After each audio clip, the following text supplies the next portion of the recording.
All right, so brand new game mode coming, Imaginarium Theater. Supposedly our new endgame content, but will it actually feel like that? I'm not really sure. Is this going to be a nice addition or is it going to be an unwelcome thing? Is kind of what we're going to find out today. So let's hop right in and try it. I know you guys have given me good opinions on it, on how you're feeling about it so far, and I think there is a variance depending on which characters you have and also all the adjustments. It does seem that certain characters are not going to be as viable since there's going to be rotations on stuff, but let's try it out and find out. Looks like we have to use very specific characters, I guess, right? Elemental type of card is gonna be fire, electro, and animo. Remaining support cast assistants this is supporting cast characters can assist friends in their performances. Up to 7 characters can be set. Holy shit, okay. Supporting characters can assist friends up to, this is, I have to choose that many characters, select supporting characters. I have a lot of characters to choose from here, right? We like him too much. No, we want to do hard mode, obviously. Obviously, we want to do hard mode. Oh, I mean, that's cool. Oh, dude, I like this. Wait. Okay. Fantastical blessings. Max HP attack and defense are going to be increased already. Equipment config. So you can quick hop to your characters and make adjustments. I like that. Invite supporting cast. So those are any of the ones you can use, and these are going to be special guest stars. Okay. Let's try the auto select. Let's see what it does. I mean, I don't know if that's any good. Let's try it. Let's try it, though. Bro, I don't... What, dude? And we can add some more here. I mean, it's kind of cool. No, I don't want to refresh that. Definitely not yet, because I don't even know what I'm doing yet. So, okay, we got some nice good primos from it. We like that. I like that. A lot of good stuff here. An enormous amount of primos, but that's probably just a one-time, right? That's not going to be our going forward one. This is most likely going to be our going forward one, right? I mean, let's try it, dude. Let's try it, right? I'm going to have to make... Well, no, this is just one team, right? Stage effects. Every time you challenge raining thunder will descend to strike your characters. Okay. Electro is gonna look pretty good here. I mean, I can still, yeah, I don't know. Oh my god, dude. I don't really like this team, but it's okay.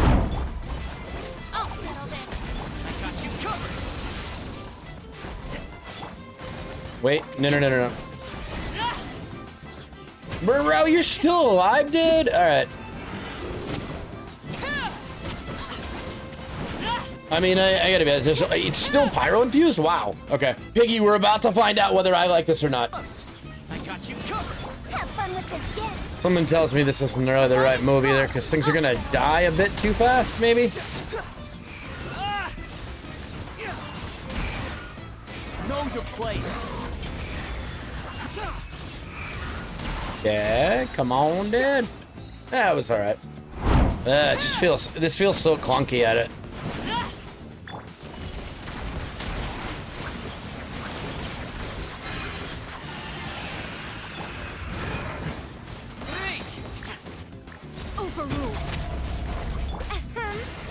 I think I'm gonna be, I'm gonna be okay on it, but like...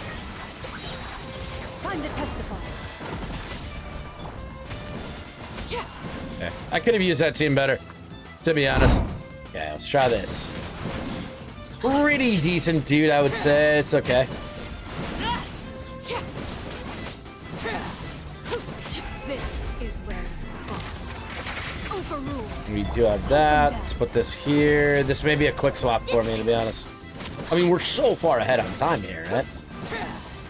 Oh, Lee, whenever you need health, it also resets her E. So if you made a mistake in your rotation, you can use it to reset. All right. So after first run through, I feel like a lot of my opinion about this hasn't changed too much because I sort of feel like it's exactly what I anticipated it to be, besides knowing the individual rules or how stuff buffs and me totally ignoring all of that and going in blind. That was fun because it was different. It's not the exact same thing as we always do in the Abyss, but I do like the idea that we now have this whole new rule set that functions in different ways that does offer different RNG. For a lot of us, we can already beat the Abyss without too big of an issue. So this may be harder for some people, but might be easier for others. I'm not really sure yet. I think overall that wasn't too bad, and had I actually like focused on the boons and the details of it, I think we could have ripped it pretty easily. But that's the first one that they've come out with, so I do expect that to be the easiest by far, you know, and then it'll start developing and getting more and more. But it did remind me a bit of like, wow, all right, we have this whole new aspect in Genshin right now that I have no idea about. I don't know anything of. So it's not that bad. Not required to do it. Not everybody has to do it, but you know what? That's kind of what we've been asking for a while. while, I think, isn't it? Well, it's been a long time, but the discussion about no endgame content hasn't come up for a long time, and now we actually do have a new type of endgame, which is cool, when we were told we weren't getting it. So I'll take it. I think there probably were a lot of people that might have stayed with it had they known it was coming, and I think it's a good sign overall that we might see more content that's going to be geared more towards endgame and not just storyline, which is primarily what Genshin Impact's audience is. So I don't know. It would not be as hard as Abyss, at least for Primo rewards monthly. Yeah. I think that the endgame content that should be optional content, that is optional content, should be difficult and should have a high reward. The star challenges will be the restrictive challenging part. I mean, dude, I'm curious to see how it develops. I got to run this obviously a bunch more. I got to actually go and learn the boons, got to learn the different strategies to it. I feel like after all of that, it's like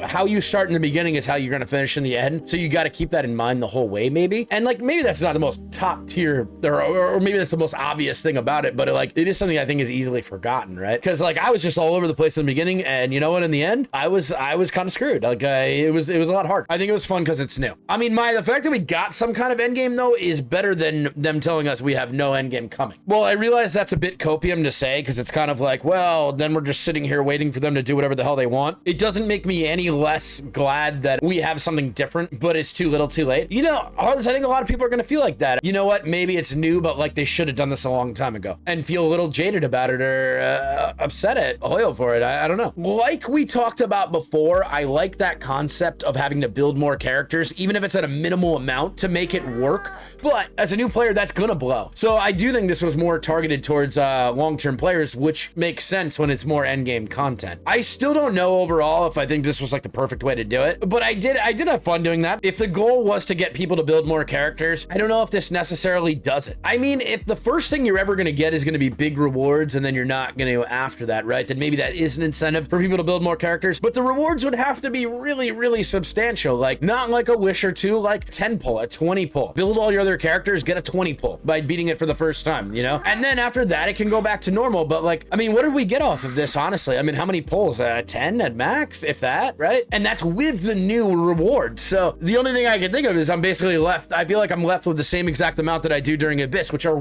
I'll welcome those primos, but I don't think it's enough, actually. Yeah, Tilda, there's no way this is a name for newer players. And you know what? That's not enough. On a regular go forward basis, that's fine. I mean, listen, let's look. I got a 10 pull for my first clear. So before I went into this, I had like 50 primos. Now we have 1831. First clear got a 10 pull. That's not enough. That's not enough for first clear. That's not enough to incentivize people to invest heavily in building their entire teams. You're gonna need more. I think a lot of people are gonna say that's not worth it in their mind, and they'll just farm otherwise. They'll probably try here, go as far as they can, and just leave it at that. I think that's probably the right way to do it, to be honest. Easy and normal modes require less characters, may give you rewards. That's true. As Kane, that is a good point, and that is something I have not gotten to actually try yet. So 220 more primos per month, but you have to give up everything you're working on in the game, all your artifact grinds, the characters you're working on, and you have to mass spread your resources. Is that worth it for 220? With me asking that question, I think that if we were to play this game for like 5 more years, then yeah, but I don't feel that right now. I don't feel the incentive. I have all my characters built for a game mode that our community came up with and decided to do. I don't think I would do it for this. I don't think it's worth it. Not even 2 pulls more a month to build all your characters to beat it. For older players, this is gonna be nice, but not for every older player. Not even close. A lot of us are not gonna have enough characters built to do this. I think that even players that have been playing this game since day one are gonna end up having to build more characters for this. Free-to-play players are not gonna be able to just rip through this. Well, maybe they will, especially people that are more geared towards Abyss in general, but the vast majority of the Genshin community can't beat Abyss at all. So this game mode is put here for the people that do want more endgame content, and I appreciate that. I just think it could have been done better. Man, I feel like I'm complaining about something I've wanted, and like that doesn't feel right. You know what I mean? Like I've wanted more endgame content. I've wanted something that I could just rip through, that could be fun, that could be a little different. And now I'm just like, now that I have it, is it good enough? And it's good enough for me. It's good enough for me because my entire account's built. So I don't need it anymore. I'm not even talking about me. What I think is for the future of the game, that these type of game modes and ideas like this need to be accessible for the newer players as well. As much as we just want, forget the newer players, I want to focus on stuff for us, which is, I think, very important as well. But to not cater to newer players at all and to leave a game mode that's impossible for them, it doesn't extend the life of the game, right? It's a lot of RNG, but you know what? It's a gacha game, so we are used to RNG, which I guess you could justify as a reason to not have as big rewards because not everybody can get them. But I mean, I don't know, incentivize people to build all of their characters. When I first read it, like what we were talking about earlier, when I first read about this and from everything we talked about, I was like, I love the idea of this. It incentivizes people to build all the characters on their account, and it adds a much farther end game for what most people are, because most of us just build the characters we want, and you know what? You can beat the abyss with it every single time. It's no big deal. You can't do that here. You can't do that here, so you actually need to invest in more characters, and investing in characters brings you into the game more and makes you feel that feeling that we used to have. When you're completely stale in the game and you have 100% everything and all your characters are built, you don't have a lot of incentive to want to keep playing the game, and this is just not enough for that group of people. I think having solely endgame content is okay. Having a mode that is for new players to aim for is just as good as new player investments. Right. I don't think that endgame content should ever be designed specifically for new players, but I do think that it should be something that's obtainable for new players, because if I was to come into Genshin right now and I was to say, oh wow, you're telling me right now I have to build this entire list of characters to at least a minimal base, that's way too much. That's too much. It's not an actual additional amount of endgame content. It's just them extending the seasons of it, kind of, right? If they added this and then every 2 weeks we're cycling, fuck yeah, that's amazing. But to extend it the same way that they did in Honkai Star Rail when it came to pure fiction and MOC, I don't like that. I think in HSR it was fine, but I think here the game's been going on for too long. Don't elongate the times and just slot something in. Just add a total new feature that goes on top of what we currently already have. That's how I feel about it, honestly. That's what it should have been. To a new player, this isn't attractive in any way. And again, I don't think this was designed for new players. I think this was them finally trying to appease long-term combat intensive players, which is great because they have basically told anybody that is interested in this game for the meta to go themselves for a long time now. A long time that middle finger is held up. It really is. It really is. So to see this is great, but like, do it better. I don't know, man. It's not like they don't know what they're doing. Hoyoverse makes rockstar games. They do awesome. They know what to do. They're just, I think it's just a little bit better here. And I know there's time for it to be changed, but you know how I don't have a lot of faith in that. You can't say too much bad stuff about it. You know why I say they know what they're doing is not they know what they're doing to create the best game possible. They know what they're doing to market the best game possible. They know what they're doing to add things in that will cause people to spend the most money on a game, to keep them with that constant FOMO, to keep them interested in coming back to a game now that has been out for a long time that so many companies are trying to duplicate, you know? So I guess it's good that I'm clarifying my actual thought process on it, because I'm not saying that they make the end all be all best games because they make selfish decisions, as any business would though. And I should clarify that too. I don't disagree with a lot of their decisions because they're doing it solely for the dollar bill for this.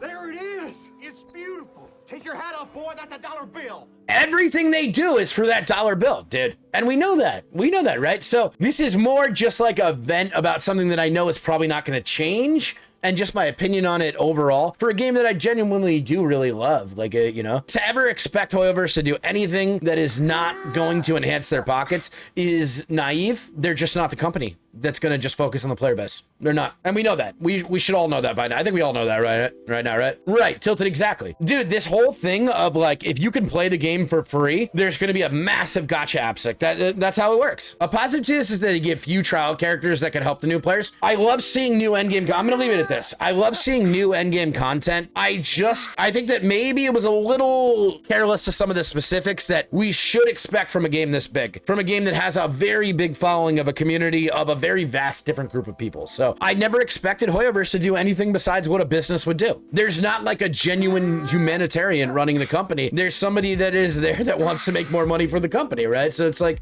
you know, I think we should all expect that. But I also don't think they did this right to actually bring in new players either. So take it for what it's worth. I can't believe how rare Trevito is with his takes. His takes are probably the most intelligent and fair, respects as much people as possible. Most streamers are quite low on these metrics, so many streamers just crap on Genshin 24/7 and pass at as content, what's the point if you still play it and it's centric to your stream? Even if we're criticizing the game in this stream, the vibes are still great. Yeah, BCs, that's kind of like exactly what I wanted to go for. I don't want us to be like mouth shut about it. I never want it to be like, oh yeah, no, they're doing God's work. You know, we should always have our takes on it because we all want the game to be better. And I used to have a lot more takes like this. I don't do it all the time anymore, but I just hope they bring back the double abyss a month. I heard somebody say that whales weren't going to be happy about this. I think as a whale, I mean, I'm not a current whale, but as a very long time past whale, this works for me. I can do this. I have the characters to do this. They're all built, but I also have them all built because of a totally different game type that we made up on this channel. That's the only reason. Otherwise I wouldn't. And I would say, no, I don't want to build another 20 characters just so I can beat this for another 220 primos a month. Give me 1.5 more wishes. Nah, bro. I don't think so. I don't think that's good enough for me. I'd rather spend my time on something else. You know what? Here's the thing I was thinking about before, guys, when it comes to this. So, and another take, I suppose. I welcome new game modes that are super confusing. I think that a game mode that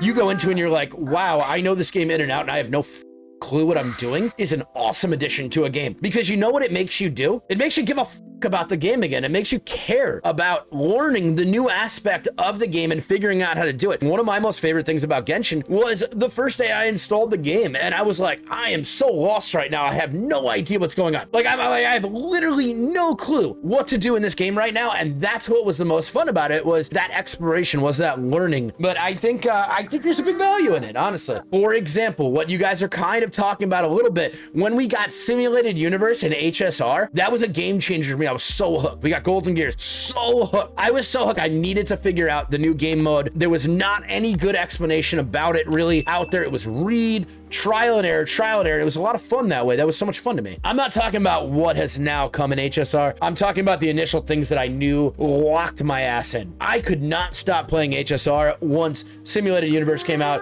or once Gears and Gold came out. I just grinded it nonstop. It was so much fun. I think that a game mode like this, as long as it's accessible for everybody, is okay. Well, it is there is rage behind that game mode. For me, who didn't read shit and just click, yeah, it was kind of, Jesse, if you read the whole thing, which 90% of us are not gonna do, let's be honest, right? You're now trying something brand new and you got to go old school style on it and just play and figure it out, you know? And I like that.